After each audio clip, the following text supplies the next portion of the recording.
Hello बच्चों, let's solve this problem.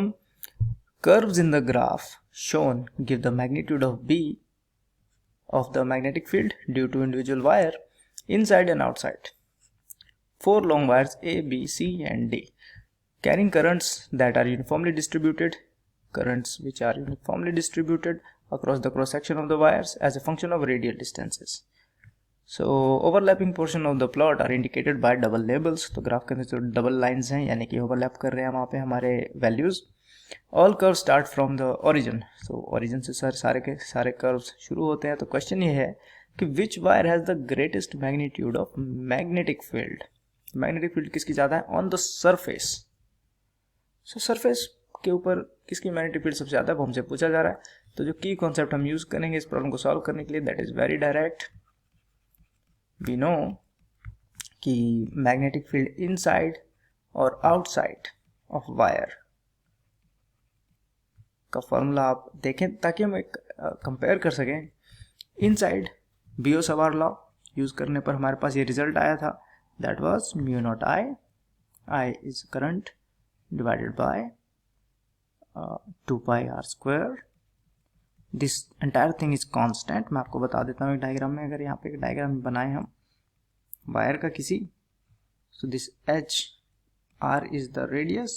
Okay, और inside portion को आप दिस आर इज रेडियस यहाँ से लेके यहाँ तक, और ये अंदर जो है let's this is small r less than r, और जो बाहर है r that is greater than r. तो मैग्नेटिक फील्ड जब ओरिजिनेट होती this entire thing is constant, r square is constant times this small r which is inside R.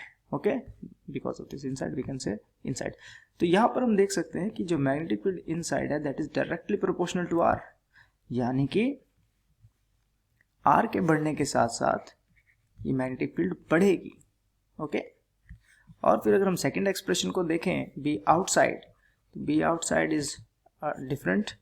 This is mu naught I divided by 2 pi small r which says कि भाई B outside जो है हमारा वो inversely proportional to are है. इसका तो ये मतलब हुआ कि आर जैसे बढ़ेगा वैसे अब हमारी फील्ड वीक हो जाएगी. तो ग्राफ को एनालाइज कैसे करना है हमको, उसको ध्यान दीजिए.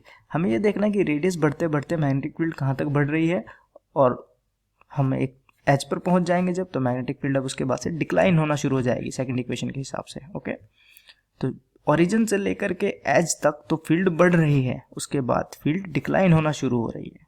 तो ग्राफ में देखिए कहाँ तक फील्ड बढ़ रही है, यानी कि जितने भी किंग पॉइंट्स है वहाँ तक फील्ड बढ़ रही है, उसके बाद इसने डिक्लाइन होना है.